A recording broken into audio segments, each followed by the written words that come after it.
বাংলার ইতিহাস নিয়ে কথা বলতে গেলে একটা বড় প্রশ্ন কিন্তু এসেই যায়। আচ্ছা, ইসলাম তো জন্ম নিল আরব দেশে, তাই না? কিন্তু সেই আরব থেকে হাজার হাজার মাইল দূরে এই বাংলায় বিশ্বের অন্যতম বড় মুসলিম জনগোষ্ঠীর বাস। ব্যাপারটা বেশ অদ্ভুত, তাই না? একটা বড়সড় ধাঁধা। তো আজকের এই আলোচনায় আমরা ঠিক এই প্রশ্নটারই উত্তর খোঁজার চেষ্টা করব। কি করে মরুভূমির একটা ধর্ম এই বর্ষার দেশের এই বদ্বীপের গ্রামের কৃষকদের ধর্ম হয়ে উঠল? একটু ভেবে দেখুন। একদিকে ইসলামের কেন্দ্রভূমি মানে আরব, শুষ্ক মরু এলাকা, যেখানে ধর্মটা মূলত শহরকেন্দ্রিক, বণিকদের মধ্যে এর প্রসার। আর অন্যদিকে আমাদের বাংলা, একদম ভেজা পলিমাটির বদ্বীপ। এখানকার মানুষজন মূলত কৃষক আর জেলে। তো এই যে দুটো একেবারে আলাদা জগৎ, এদের মধ্যে যোগসূত্রটা তৈরি হলো কিভাবে?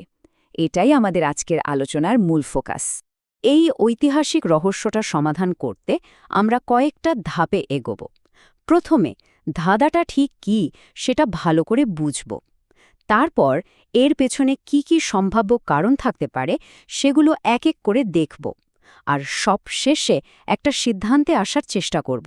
তো প্রথম পর্ব দেখুন, বিষয়টা হলো দক্ষিণ এশিয়ার অনেক জায়গাতেই কিন্তু ইসলাম সেভাবে ছড়াতে পারেনি, কিন্তু একমাত্র এই বাংলাতেই ব্যাপারটা একদম অন্যরকম। এখানে ইসলাম আশ্চর্যজনকভাবে সফল। কেন? এটাই হলো বাংলার সেই বড় ধর্মীয় ধাঁধা। আচ্ছা, এই রহস্যের জট খুলতে গেলে আমাদের একদম গোড়ার একটা প্রশ্নের উত্তর দিতে হবে। বাংলার মুসলমানরা আসলে কারা? তারা কি বাইরে থেকে আসা অভিবাসীদের বংশধর, ধরুন আরব, পারস্য বা মধ্য এশিয়া থেকে, নাকি তারা এই মাটিরই মানুষ যারা একসময় ধর্ম পরিবর্তন করেছিলেন? এর প্রথম সূত্রটা কিন্তু লুকিয়ে আছে এখানকার মানুষদের মধ্যে। ব্যাপারটা প্রথম সামনে আসে 1872 সালের আদমশুমারির পর। তখন সবাই তো অবাক।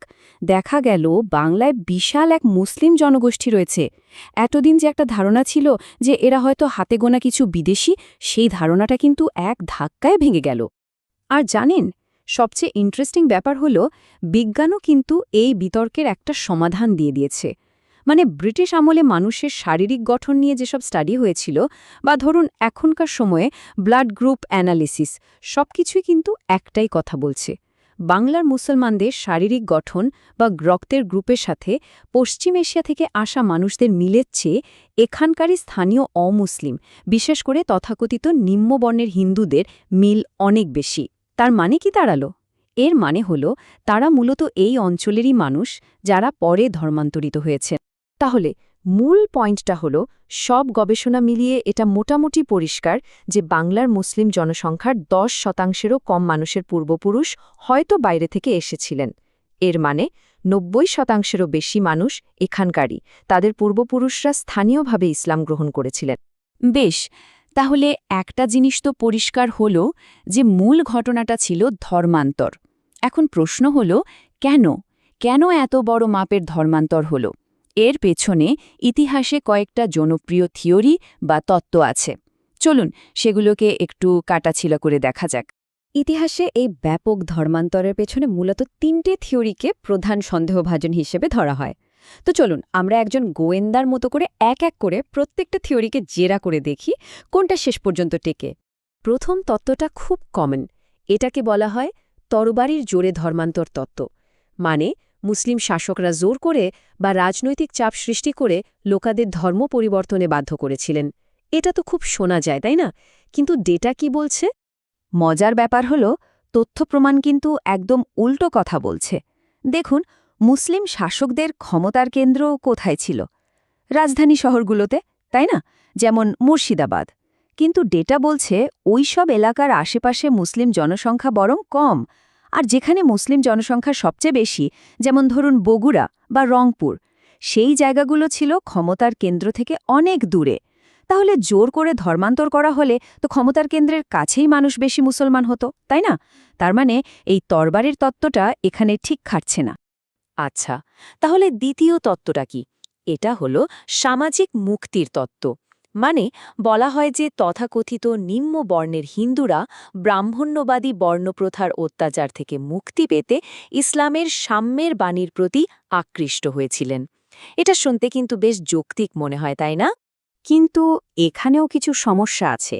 প্রথমত, ঐতিহাসিকরা বলছেন যে বাংলায় ব্রাহ্মণদের প্রভাব ভারতের অন্যান্য অঞ্চলের মতো অতটা কড়া ছিল না। দ্বিতীয়ত, অত্যাচার যদি একমাত্র কারণ হতো তাহলে তো ভারতের যেখানে যেখানে অত্যাচার সবচেয়ে বেশি ছিল সেখানেই সবচেয়ে বেশি ধর্মান্তর হওয়ার কথা, কিন্তু তেমনটা তো হয়নি। আর সবচেয়ে বড় যুক্তিটা হলো ইসলাম গ্রহণ করার পরেও কিন্তু বাঙালি মুসলিম সমাজে বর্ণপ্রথার মতো একটা বিভাজন তৈরি হয়ে গিয়েছিল, যেমন আশরাফ মানে অভিজাত আর আজলাফ মানে সাধারণ। তাহলে তো আর সাম্যের আকর্ষণটা মূল কারণ হতে পারে না, তাই না? বেশ, তাহলে আমাদের হাতে রইল তৃতীয় তত্ত্ব। এই থিওরিটা বলছে যে মুসলিম শাসনের আগে বাংলায় হিন্দু সেন রাজাদের আমলে বৌদ্ধরা নাকি খুব নির্যাতিত হয়েছিলেন, তাই তারা এর প্রতিবাদ হিসেবে দলে দলে ইসলাম গ্রহণ করেন। এই তত্ত্বেরও কয়েকটা বড়সড় দুর্বলতা আছে। ১ নম্বর, মুসলিমরা যখন বাংলায় আসে তার আগেই বৌদ্ধ ধর্ম এখানে বেশ দুর্বল হয়ে পড়েছিল, তারা সংখ্যাগুরু ছিল না। ২ নম্বর, সময়ের হিসাবটা মিলছে না। মুসলিম শাসনের প্রায় ১৫০ বছর পরেও বিখ্যাত পর্যটক ইবনে বতুতা যখন বাংলায় আসেন, তিনি কিন্তু এখানকার বেশিরভাগ মানুষকে অবিশ্বাসী অর্থাৎ অমুসলিম হিসেবেই বর্ণনা করেছেন। তার মানে দলে দলে ধর্মান্তরের ঘটনাটা মুসলিম বিজয়ের সঙ্গে সঙ্গেই ঘটেনি, সুতরাং এই তত্ত্বটাও ঠিকঠাক দাঁড়াচ্ছে না। তাহলে তরবারি, সামাজিক মুক্তি বা বৌদ্ধ প্রতিক্রিয়া, এই ৩টে জনপ্রিয় থিওরি তো বাতিল হয়ে গেল। তাহলে আসল কারণটা কি? এখানেই আমাদের তদন্তে একটা নতুন এবং খুব গুরুত্বপূর্ণ সূত্র আসছে, আর সেটা হলো সুফি সাধক বা পীরদের ভূমিকা। চতুর্দশ শতাব্দীর একজন বিখ্যাত সাধক মীর সৈয়দ আশরাফ জাহাঙ্গীর শিমনানির একটা কথা ভাবুন। তিনি বলছেন, বাংলা কি চমৎকার একটা জায়গা যেখানে নানা দিক থেকে অসংখ্য সাধু দরবেশ এসে বাস করছেন। এই কথাটা থেকেই বোঝা যায় বাংলা তখন ধর্মপ্রচারকদের জন্য একটা গুরুত্বপূর্ণ কেন্দ্র হয়ে উঠেছিল, আর হয়তো এরাই ছিলেন পরিবর্তনের আসল নায়ক। আর সুফি সাধকদের নিয়ে যেসব তথ্য পাওয়া যায় তা থেকে একটা জিনিস খুব পরিষ্কার, বাংলায় ধর্মান্তর কিন্তু হঠাৎ করে ঘটে যাওয়া কোনো ঘটনা নয়। এটা ছিল একটা খুব ধীর, লম্বা প্রক্রিয়া। প্রায় ৪০০ বছর ধরে একটু একটু করে এই পরিবর্তনটা হয়েছে, ত্রয়োদশ শতাব্দী থেকে শুরু করে ষোড়শ শতাব্দী পর্যন্ত। কিন্তু এখানে এসে আরও একটা বড় প্রশ্ন চলে আসে। সুফিরা তো শুধু বাংলায় আসেননি, ভারতের আরও অনেক জায়গাতেই গিয়েছিলেন। তাহলে অন্য কোথাও না হয়ে শুধু বাংলাতেই তারা এত সফল হলেন কেন? ধাঁধার আসল চাবিকাঠিটা হয়তো এখানেই লুকিয়ে আছে। এর উত্তরটা কিন্তু শুধু সুফিদের মধ্যে নেই, উত্তরটা লুকিয়ে আছে বাংলার সামাজিক গঠনের মধ্যে। দেখুন, উত্তর ভারতের গ্রামগুলোর মতো বাংলায় কিন্তু খুব শক্তিশালী কঠোর পঞ্চায়েত ব্যবস্থা বা বর্ণভিত্তিক সমাজ ছিল না। এখানকার গ্রামীণ সমাজটা ছিল অনেক বেশি শিথিল, অনেক বেশি ব্যক্তিকেন্দ্রিক। এর ফলে কি হতো, কেউ যদি নিজের ধর্ম পরিবর্তন করতে চাইত, তাকে সমাজচ্যুত হওয়ার বা কঠোর শাস্তির ভয়টা অনেক কম পেতে হতো। আর এখানেই আমরা আমাদের তদন্তের একদম শেষ পর্যায়ে অর্থাৎ সমাধানে পৌঁছে যাচ্ছি। আসল কারণটা কোনো তরবারি বা নাটকীয় ঘটনা নয়। আসল কারণটা ছিল বাংলার এই অনন্য সামাজিক পরিবেশ। এটাই ছিল মূল চাবিকাঠি। ব্যাপারটা তাহলে কি দাঁড়ালো? বাংলার এই যে শিথিল গ্রামীণ কাঠামো, এটা ব্যক্তির স্বাধীনতাকে অনেক বেশি গুরুত্ব দিত। কেউ কি বিশ্বাস করবে বা করবে না তার উপর সমাজের তেমন কোনো কড়া বিধিনিষেধ ছিল না। এই পরিবেশটাই ইসলামের মতো একটা নতুন ধর্মকে গ্রহণ করার জন্য একদম আদর্শ ছিল। কোনো জোর জবরদস্তি বা বড় আকারের কালেকটিভ ধর্মান্তর নয়, বরং শত শত বছর ধরে অসংখ্য মানুষ ব্যক্তিগতভাবে এই নতুন বিশ্বাসকে বেছে নিয়েছিল।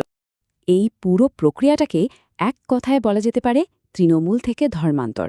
মানে এটা ওপর থেকে চাপিয়ে দেওয়া কিছু ছিল না, এটা ছিল ৪০০ বছর ধরে চলা একটা নীরব বিপ্লব। আর এর পেছনে মূল শক্তি হিসেবে কাজ করেছে বাংলার নিজস্ব সামাজিক পরিবেশ। তাহলে সবশেষে এই আলোচনা থেকে আমরা কি শিখলাম? বাংলার এই গল্পটা আমাদের একটা বড় জিনিস নিয়ে ভাবতে শেখায়। ইতিহাস মানেই কিন্তু সবসময় বড় বড় যুদ্ধ বা নাটকীয় ঘটনা নয়। অনেক সময় একটা সমাজের গভীরে থাকা তার গঠন, তার কাঠামোই কিন্তু ইতিহাসের গতিপথ ঠিক করে দেয়।